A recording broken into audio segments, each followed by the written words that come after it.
during the seminar. Thank you very much for your cooperation.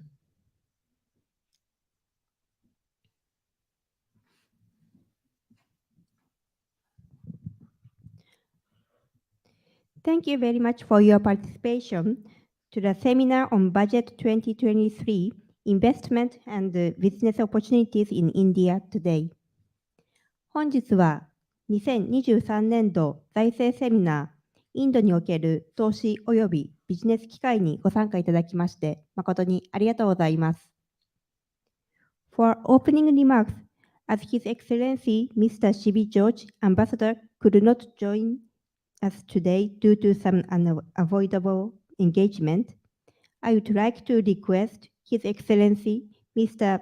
Mayank Joshi, Deputy Chief of Mission, Embassy of India, Tokyo, to make opening remarks. 開会挨拶は、シビ・ジョージ大使が申し上げる予定でしたが、本日、大使はやむを得ない公務のために参加できなくなりましたので、代わりにインド大使館首席講師、マヤンク女子より開会のご挨拶を申し上げます。Thank you. Shri Pawan Kumar, Director, Financial Market, Department of Economic Affairs from Ministry of Finance, Government of India. Ms. Seerat Kohli from Invest India. Friends from the business community of Japan, from the finance and other stakeholders who are present here, ladies and gentlemen. Konnichiwa, namaskar.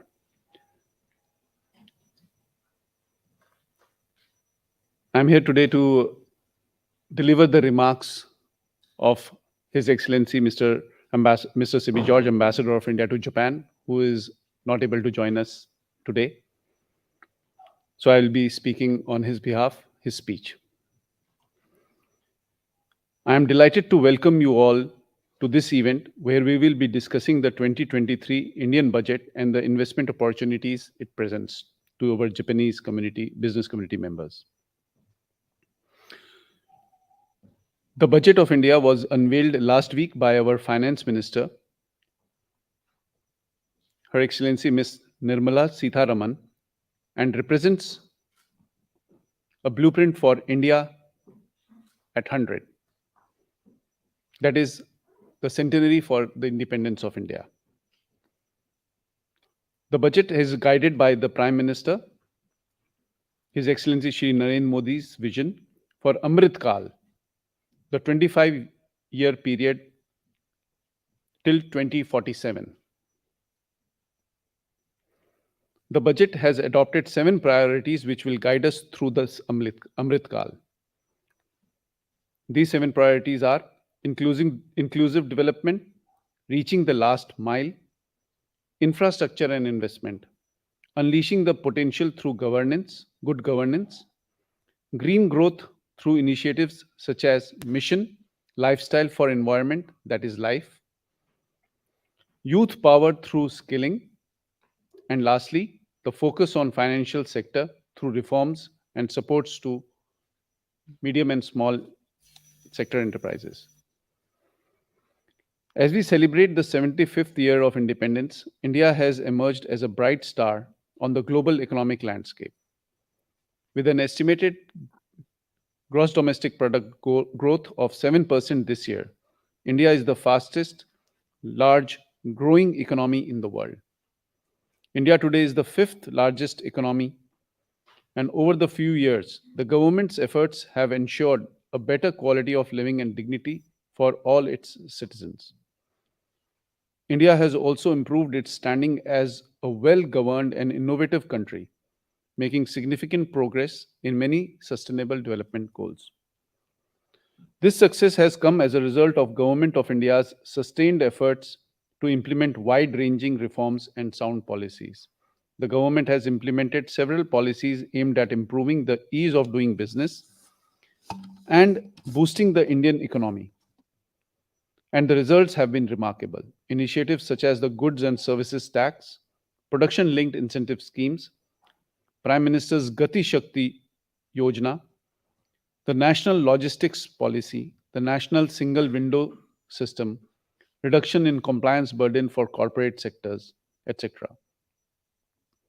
These initiatives have all made India a more attractive destination for investments and businesses. These efforts have led India to move up in the ranks of the World Bank's Doing Business ranking from 142nd in 2014 to 63rd in 2019. The Union Budget of 2023 and 2024 builds upon these efforts and intends to steer the economy towards increased growth and prosperity. It provides a solid foundation for generating business opportunities, facilitate investments and infrastructure development, and improve the ease of doing business. We will hear in greater details about these opportunities from our panelists today. We have speakers representing the Department of Economic Affairs, Ministry of Finance, Government of India, and Invest India. With a strong demographic dividend, a robust regulatory environment, a stable macroeconomic conditions, and growing domestic demand, India is well positioned to take advantage of the opportunities presented by this budget. It is an exciting time for India, and I invite you all to join me in celebrating this new chapter in our nation's journey towards a more prosperous future. I hope this event will provide you a better understanding of the budget and the investment opportunities it presents. Thank you so much.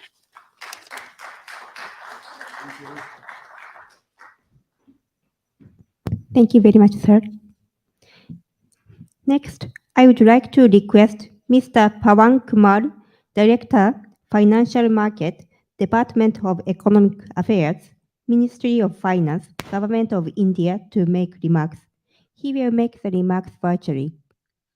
続きまして、インド政府財務省経済局金融市場部部長パワン・クマール様からご挨拶をいただきたいと思います。オンラインでのご挨拶となりますので、スクリーンをご覧くださいませ。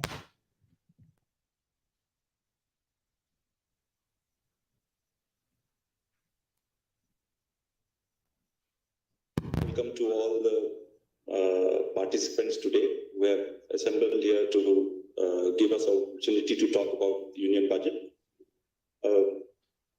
Just to give you a background, in fact, Invest India will be making a separate presentation which will be much more in details about all the priorities and the focus areas which this budget has actually highlighted. The budget is in India is both as an annual financial accounting statement as well as a policy document. And we have to see it in both the perspective is that about what are the conditions of the finances of the country and in what direction we want our economy to grow. So while this has been a very difficult year globally for most of the economies for the past 2-3 years, with the COVID and the war which is going on, having disturbed the supply chain across the jurisdictions, and global economy being projected to go through the challenges, India has emerged as an oasis, which is also sometimes referred to as a bright star. And the background before this has been the continuous 8 to 9 years of the reforms-led governance. So some of the backgrounds while this budget was being prepared is that just to highlight that GDP growth has been consistent and it is expected to be robust from for next few years and beyond. And recovery from COVID seems to have been completed.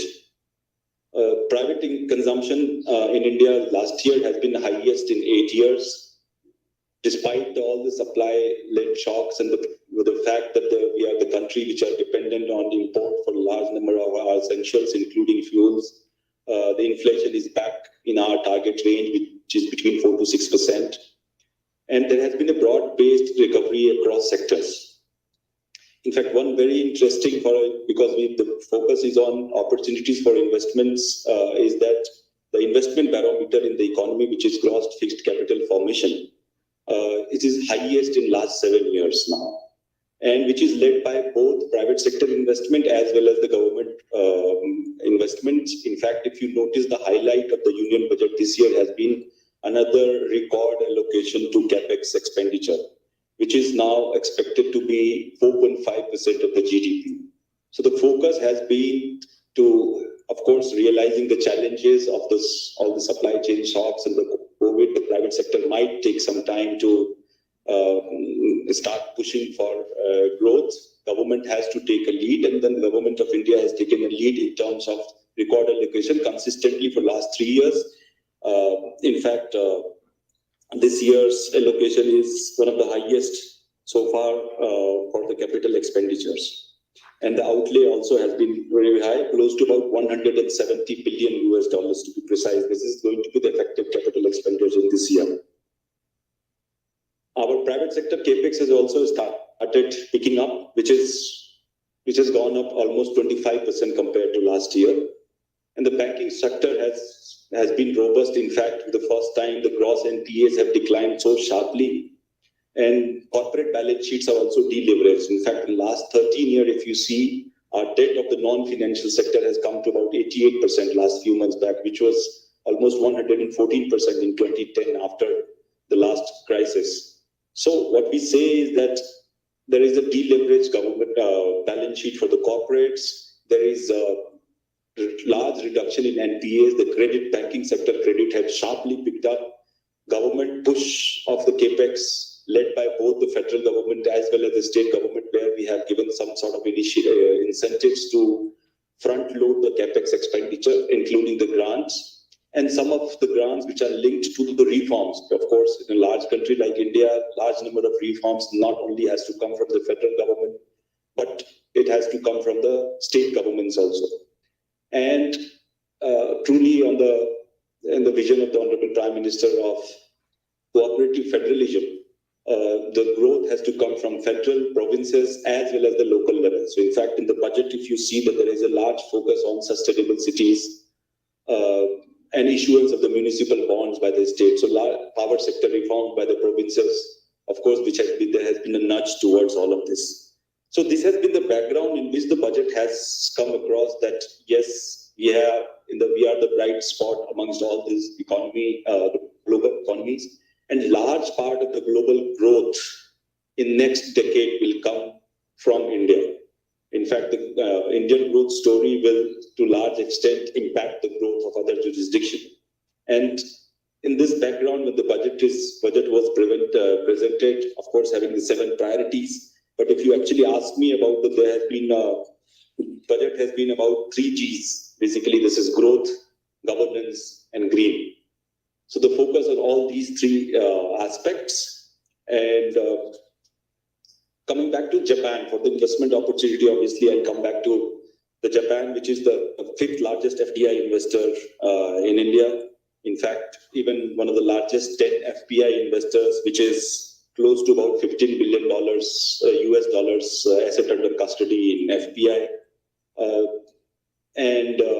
We expect that large number of investments to further come through. In fact, there has been a focus on the government. Growth has to come both from the investment in new and coming up area, wherein we have committed by 2070 net zero. What net zero target means is that we have pushed our envelope, and wherein we see that large amount of additional capital expenditure and growth will come from energy transition. So the focus in this budget has been towards energy transition, towards the green investments. In fact, one of the mission mode, which has been announced 2 years back on 15th August, now there has been a record allocation of $2.5 billion to National Hydrogen Mission. Idea is that National Hydrogen Mission will, by end of 2030, will produce about 5 million metric tons of green hydrogen. And to put things in perspective, today India consumes 5 million metric tons of hydrogen. All of them are coming from the sources which are fossil fuel based sources. By end of next 7 years, the entire amount of our hydrogen needs today will come from the green hydrogen. This is the target, and we are well on path to do it, to go through the process. What will it mean? It will mean that there are a lot of opportunities which are opening in this transition economy, into the investments, hydrogen, there will be a need of hydrogen in steel. So we'll be moving towards new capacity creation in steel. In fact, coming back to capacity, one of those last year's highlight was the capacity utilization is one of the also highest. So what we want is that the new investments which are coming up should come from the green because they are supposed to be sustainable. This will involve large amount of investment, and the government of India is fully committed towards this. So this will open up opportunities for large number of investors from different varieties, from the financing needs, from manufacturers, from providing technical inputs, raw materials, supply chain, entire supply chain integration. This will create a new set of new supply chains. The whole PLI scheme, which has been focused on production-linked incentive scheme in across 14 sectors, now it has already started showing results on the ground. Next phase of PLI scheme, what we understand, will come from the input suppliers. The way the Japanese auto manufacturers came about and then channelized the whole supply chain system, wherein India became a hub with ancillary auto parts and manufacturing facility. We see next phase of manufacturing growth will come out of the PLI, where large number of suppliers will come in some of these 14 sectors that we have identified. Still, in many of these sectors, for the inputs, we are still dependent on some of the neighboring countries. But with this China Plus One strategy, now we are giving a real opportunity for the investment in many of these sectors. India, Japan, obviously, they have a partnership in terms of investment announcement, where there is a commitment to invest 5 trillion yen between the two prime ministers. They agreed in for investment. But I see that opportunities are far, far more beyond that also.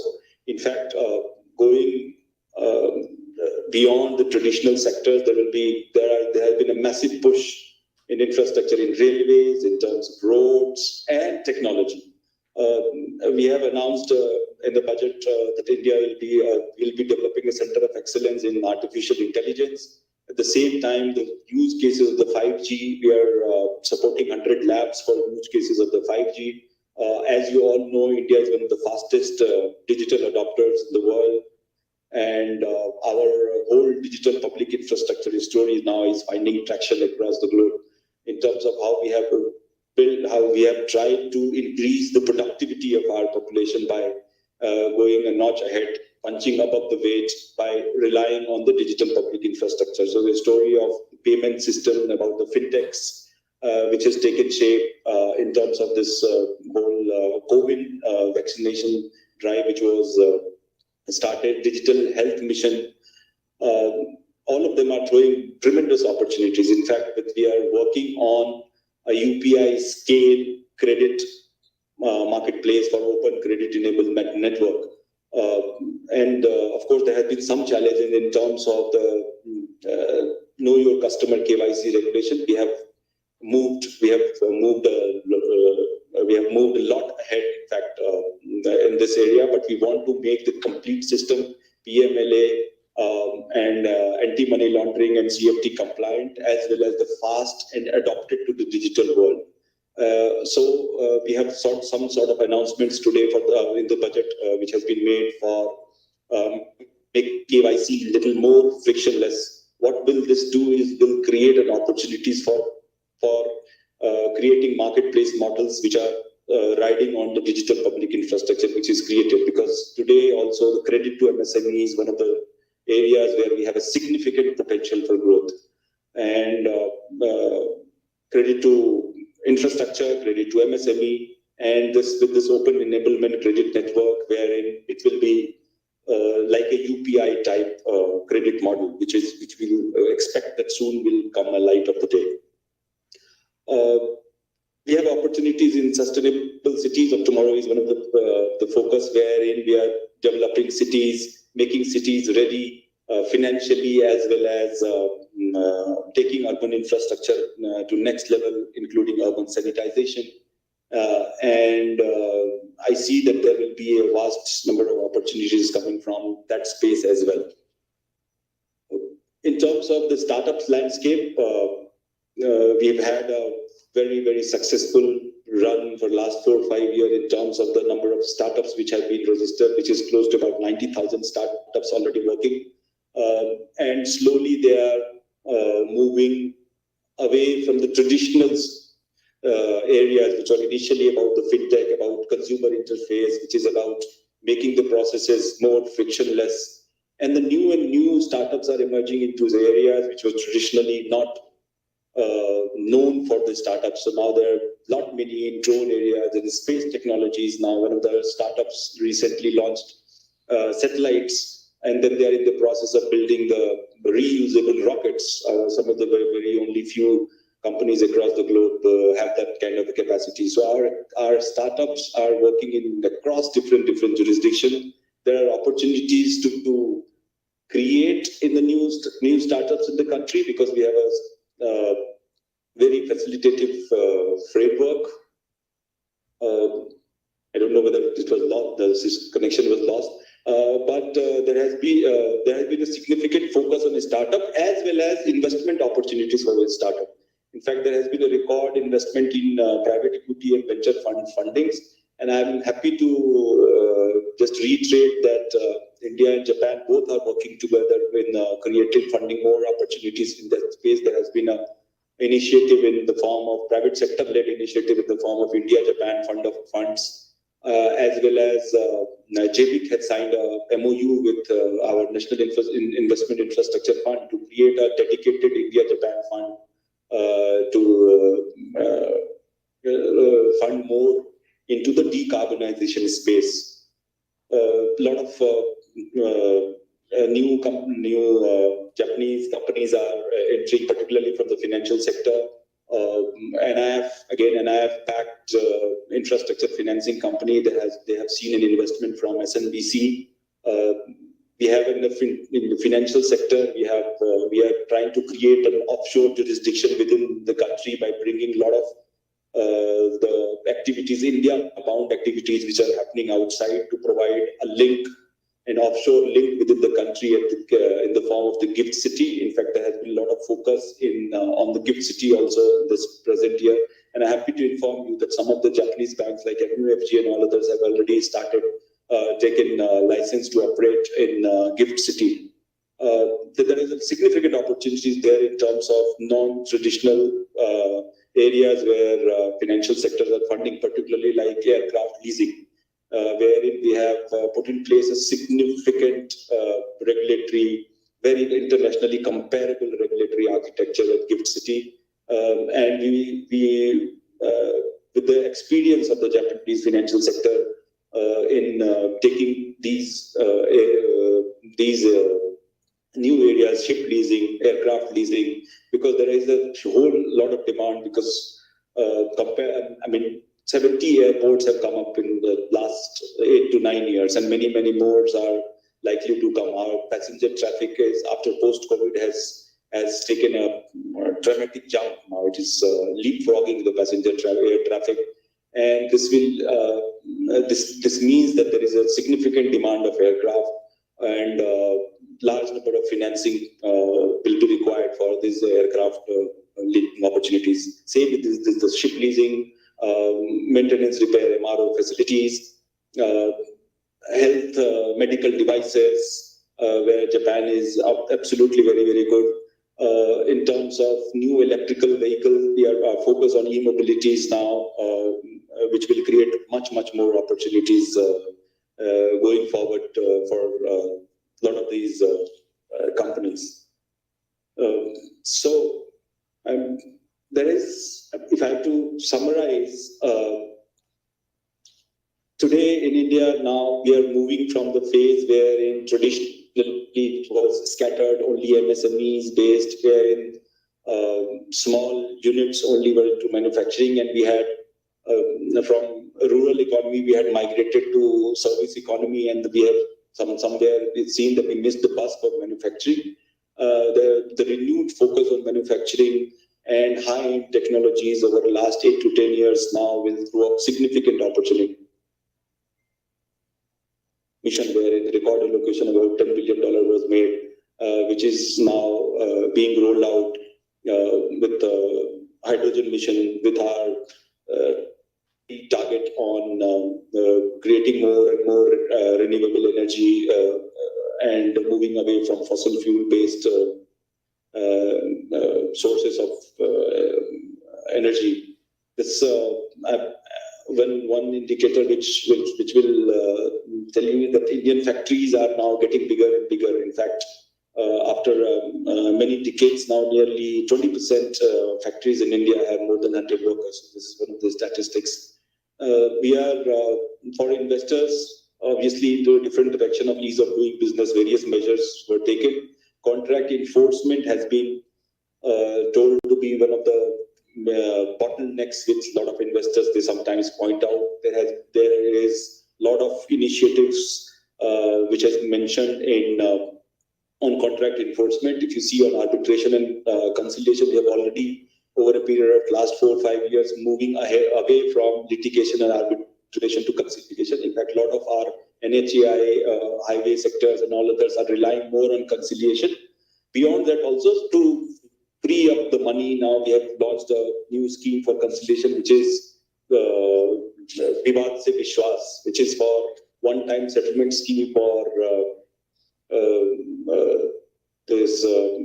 the claims which are pending at various forums, so that to free up large number of equity money for contractors, which they can actually deploy productively more for the infrastructure development. On the regulatory side, the budget makes a very significant attempt in sort of declaring that any future regulations from the financial sector will come only after a wide public consultation.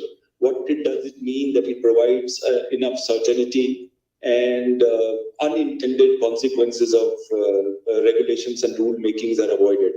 This will be our, going forward, this will be our, not only for tax, non-tax, all sort of regulations. This is going to be our driving vision going forward. We are constantly working on ease of doing business to reduce the compliances wherever possible. And again, the budget has a focus on, again, reducing the compliance burden further. And then there are many, many more initiatives which have been made. Of course, all of them will make India a hub for not only manufacturing, but service activity. All the sunrise sectors opportunity will come in next 7 to 10 years. And as Prime Minister mentioned yesterday, is also 2030 is going to be the India's decade. And India, Japan, both cooperating at various levels, including in Quad and separate cooperation. And large number of ODA assistance has also come from Japan. In fact, one of our large infrastructure projects being funded by from the Japan side. So there is a significant symbiotic relationship between those two countries, and in this next decade we will grow together.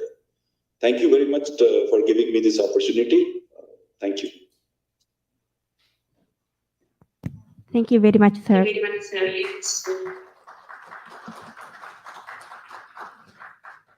Next, I would like to request Ms. Sheila Kohli, Invest India, to make a presentation on investment and business opportunities. She will make the presentation virtually. 続きまして、Invest India、シーラト・コーリー様より投資及びビジネス機会についてご講演いただきます。オンラインでのご講演となりますので、スクリーンをご覧くださいませ。Sorry, we are unable to hear you. Yes, ma'am. Go ahead.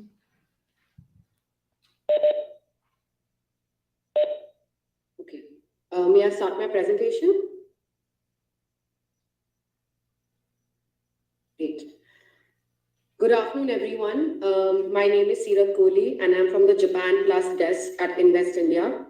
Invest India is a national investment promotion and facilitation agency housed under the Ministry of Commerce and Industry, Government of India. Thank you all for taking the time today to attend this year's Union Budget presentation.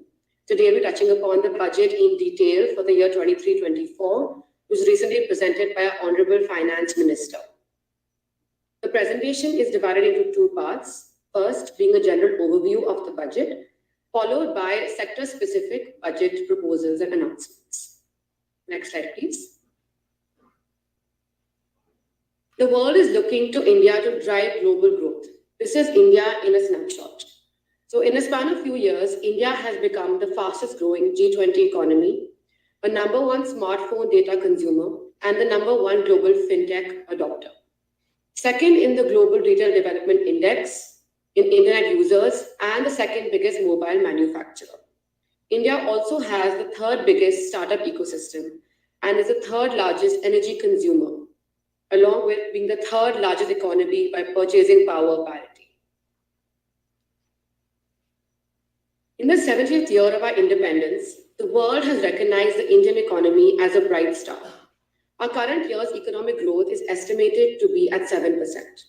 It is notable that this is the highest among all major economies. This is in spite of the massive slowdown globally caused by COVID-19. The Indian economy is therefore right on track, despite a time of challenges, heading towards a bright future. The budget that we will discuss today is the first budget of Amrit Kal and the blueprint drawn for India 100. Now, what is Amrit Kal? The term comes from Vedic astrology and indicates a sort of golden era. It is the upcoming period in India, which is going to be the most prosperous with economic growth and social justice.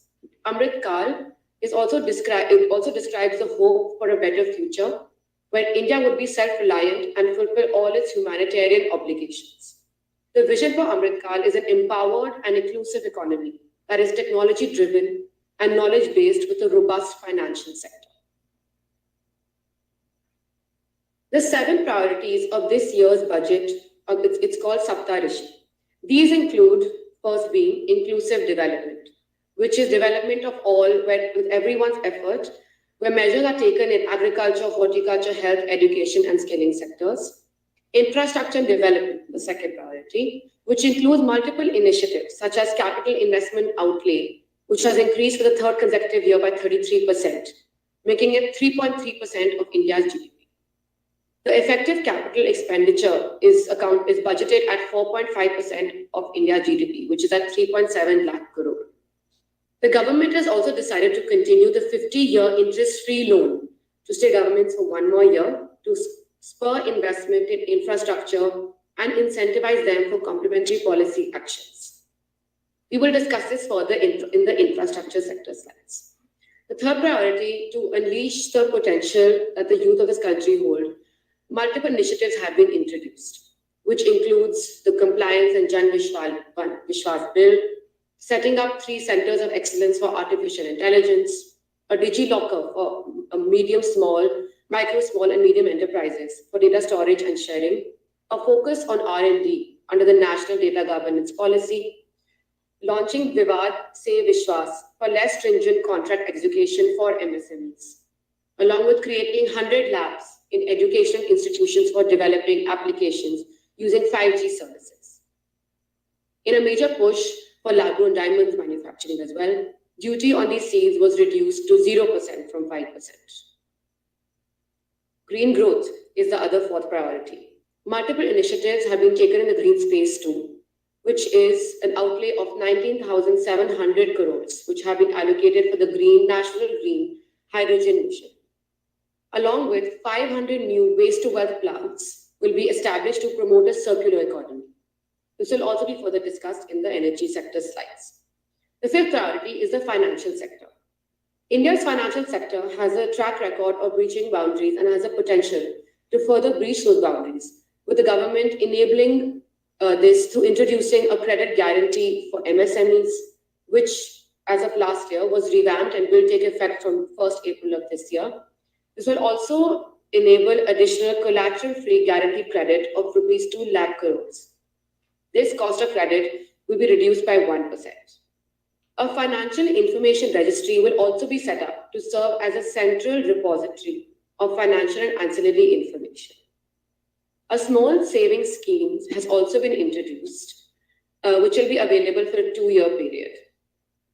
The sixth priority under the SAPTARISHI is the youth power, which is the Indian advantage. 50 destinations will also be selected for local and foreign tourism, along with setting up of unity malls for promotion and sale of one district product scheme and handicraft products under that. The last priority, which is reaching the last mile. What this means is that it is reducing the gap between cities and villages. This has been taken head on by the new Aspirational Blocks program, which is to improve socio-economic conditions of particularly vulnerable tribal groups, along with a water for drought-prone region, where central assistance of 5,000 crores will be given to the Upper Bhadra project to provide sustainable micro-irrigation. Other initiatives, such as the PM Awas Yojana, will be enhanced by 66%. Next slide, please.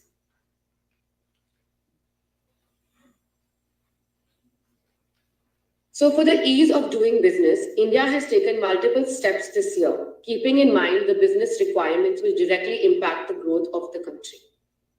For example, under Mission Karma Yogi, the government has launched an integrated online training program to provide continuous learning opportunities for lakhs of government employees to upgrade their skills and facilitate a people-centric approach.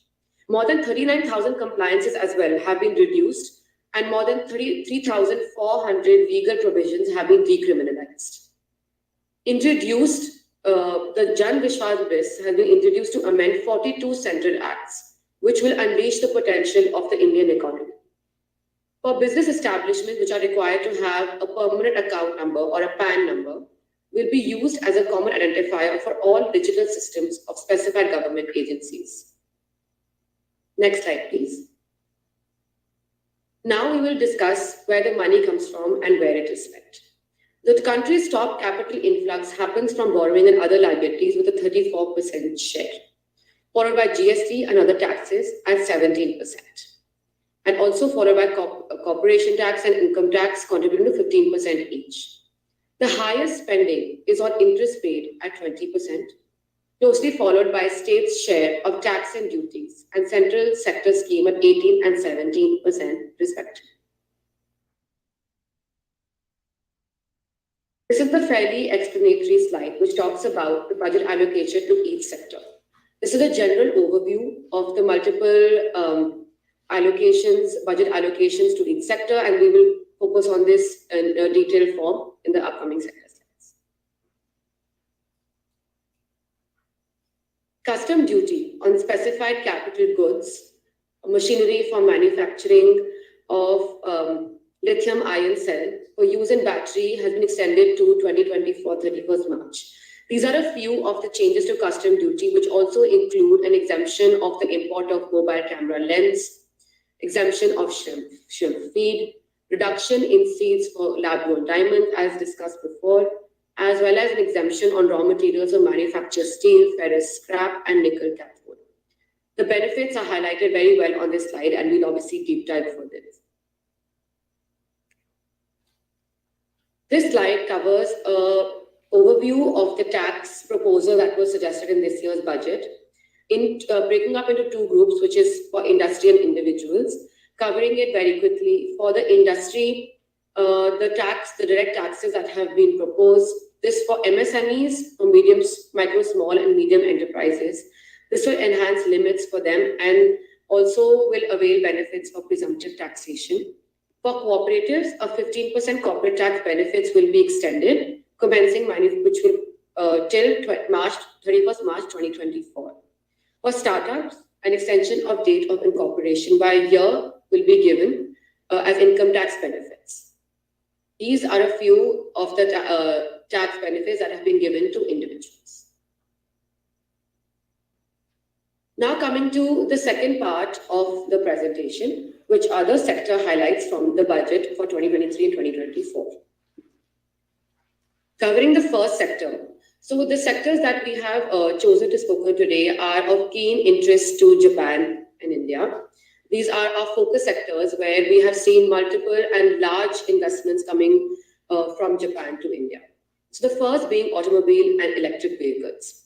So we are covering the proposals for this year into three themes, which are green mobility, sustainable development, and custom duties.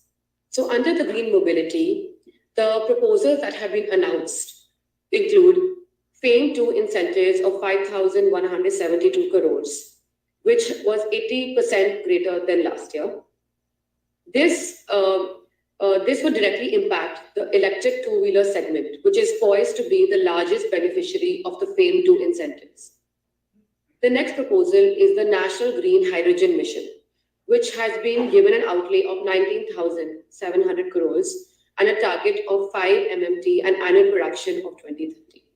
This National Green Hydrogen Mission will enable the reduction of dependence on fossil fuels and improve and reduce the overall carbon footprint in the future.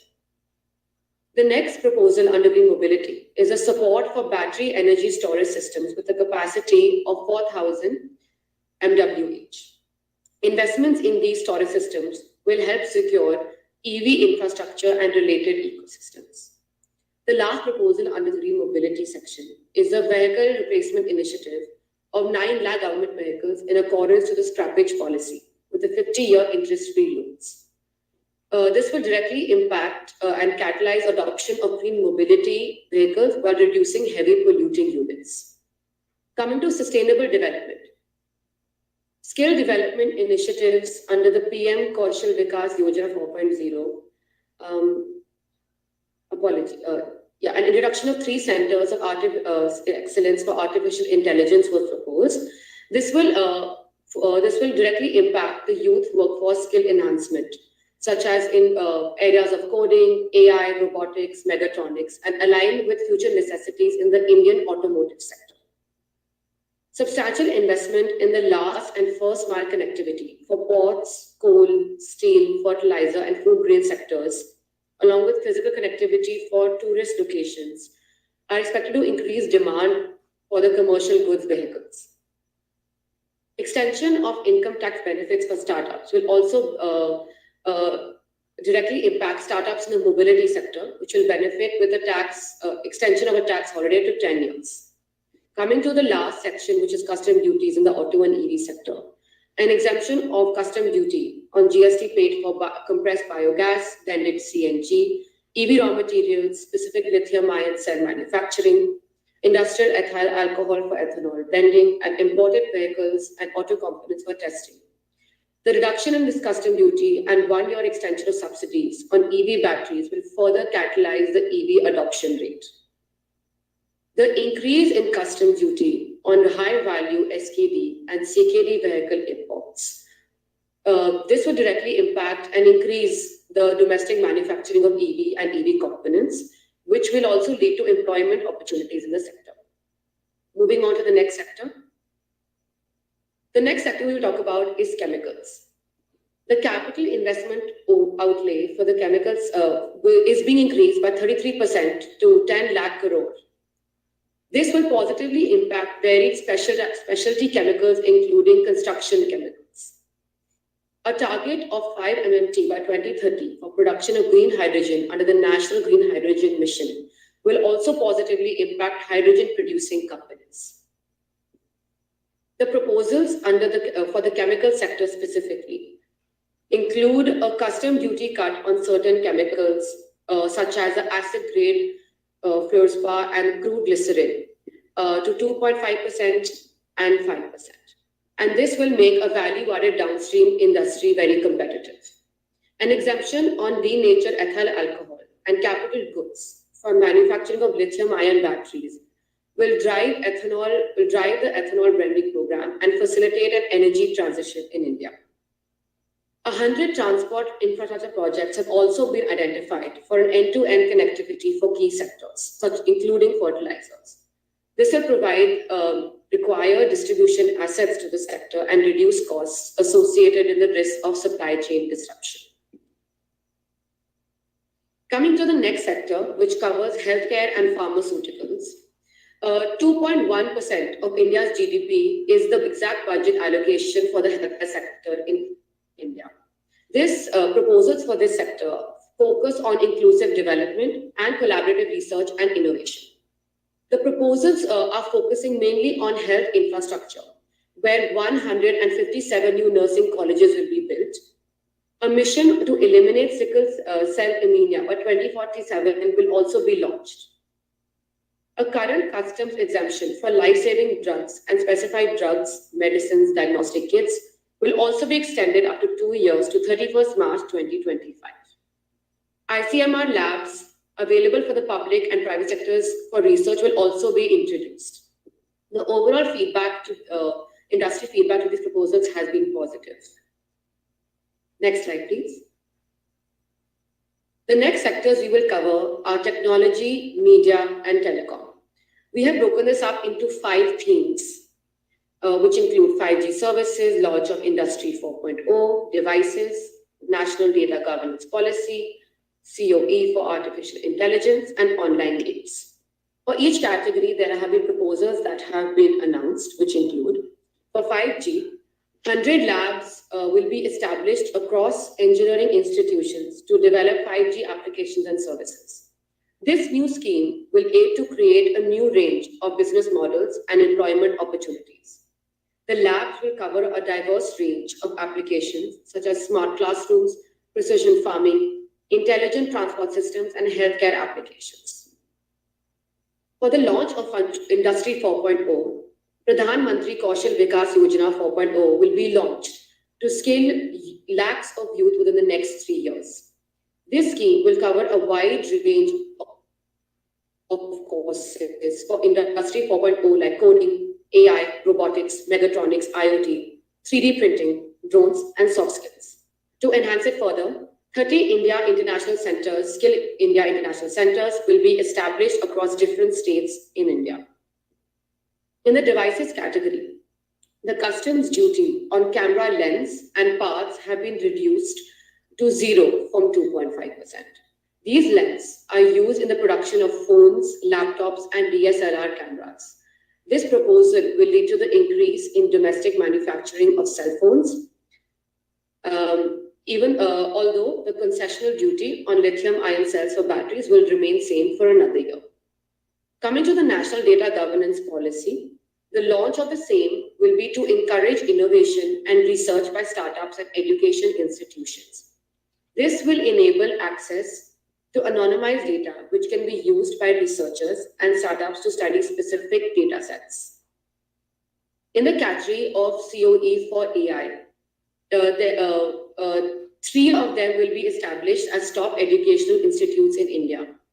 Leading industry players will be able to participate and partner in conducting AI-based interdisciplinary research. The launch of this scheme will develop cutting-edge applications and scalable problem solutions in the areas of agriculture, health, and sustainable cities. This will also help build an effective AI ecosystem to uplift quality human resources in the field of AI. Coming to the last category of online games, the Government of India has proposed a 30% tax on net winnings from online games, and the TDS threshold has been removed from 10,000 rupees to 0. This will ensure this deduction on the tax will be on the entire winnings of the games. For lottery and crossword puzzle games, the threshold of TDS will continue. Next slide, please. Covering the sector for banking and financial services, the focus for this year has been on fiscal support to promote digital payments, providing a credit guarantee scheme for micro, small, and medium enterprises of INR 9,000 crores, and simplification of the KYC process and expanding the scope of the DigiLocker. In the key proposals for banking and financial services sector, incentives for International Financial Services Center were announced. A National Financial Information Registry will be set up to serve as a central repository for financial and ancillary information.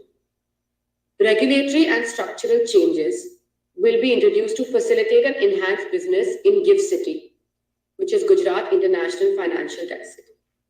And a disinvestment target is being set of INR 51,000 crores for financial year 24. Now, these proposals will be one-stop solutions for identifying verification across all financial pillars of credit, insurance, investment, and will help reduce friction and increase digital adoption. Amendments to the banking regulations governing the banking sector will also help improve bank governance and enhance investors' protection. Treatment of MLDs like any other debt instruments will also reduce their, next slide please. Coming to the sector of transport and logistics. The railway budgetary allocations are focused on increased speeds through Mission Raftar and ramping up of national connectivity, which is including last mile capital outlay of 2.4 lakh crores in the railway sector. The railways is transitioning to a modern rolling stock, both for passengers and the freight business. And this will complement the modernization initiatives undertaken in fixed infrastructure, allowing higher speeds with greater safety. In the transport sector, the sector will benefit with 100 critical infrastructure projects for end-to-end connectivity for ports, coal, steel, and fertilizer sectors. Coming to aviation, 50 additional airports, helipads, water aerodromes, and advanced landing routes will be revived to improve regional air connectivity. Coming to coastal shipping, there will be a focus through a PPP mode, supplemented by a viability gap funding, which will be encouraged as an energy-efficient and low-cost mode of transportation. Large-scale investments in the transport infrastructure will act as a force multiplier, which will fuel economic growth and employment. The increase in regional connectivity will positively impact both the cost of transportation for urban and rural mobility, as well as reduce the time taken and cost of freight transportation. This is important as a substantial increase in transport infrastructure is likely to enable the decongestion of the networks. Dedicated railway corridors and coastal shipping, continued highway construction, and regional connectivity will achieve greater efficiencies in logistics. A cross-sectoral emphasis on energy efficiency and climate change, including measures for electrification of the train network and energy-efficient coastal shipping, will facilitate India's journey towards energy self-sufficiency. Next slide, please. Coming to the sector for oil and gas. The National Green Hydrogen Mission has been given an outlay of 19,700 crores to facilitate transition of the economy to a low carbon intensity and reduce dependence on fossil fuel imports, and will also aid in addressing sectors such as steel and enable Indian exports to achieve a compliance with global green product protocols. It has also been announced that blended compressed natural gas will be exempt from excise duty to promote green mobility. A basis custom duty of 5% will be exempt for the detenured ethyl alcohol to promote ethanol blending program in India. An increase in import tax on naphtha to 2.5% will also push domestic production of this key chemical feedstock in India. 500 new waste-to-wealth or biogas plants at an investment of 10,000 crores will also be established. Next slide, please. Coming to the last sector, which we'll be covering today, which is consumer goods and retail. Now, to boost manufacturing, promote exports, as well as promote the Make in India initiative, the following announcements were made in the consumer goods and retail sector. Exemptions and concessions were extended to seats for lab-grown diamonds, as I mentioned before, and certain parts for kitchen chimneys, components of mobile phones and televisions. There will also be an increase in effective duty rates on import of toys, bicycle and motor vehicles. It was also announced that an increase in effective excise duty on manufacture of specified cigarettes will be by 16%. And the import duty rate on silver doré and articles made of precious metals, imitation jewelry, and electric chimneys will be increased. This step could make India an undisputed leader in diamond cutting and the polishing business. The duties on various camera lenses and parts will also be reduced, which will provide a relief in these custom duties, which could further deepen domestic value addition in mobile manufacturing. thank you so much for participating in the webinar. These were a few sectors that our team covered for the budget today. For any questions or queries, we would be happy to answer the same. We would request you to reach out to the Japan Plus desk at Invest India or the Embassy of India, Tokyo, which can connect us to you. And we'll be happy to answer any questions that you may have regarding the same, as well as the impact on your specific investment plans or projects in India as well. Thank you so much. Thank you very much, ma'am.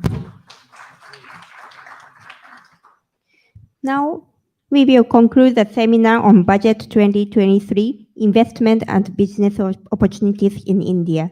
Thank you very much for your participation.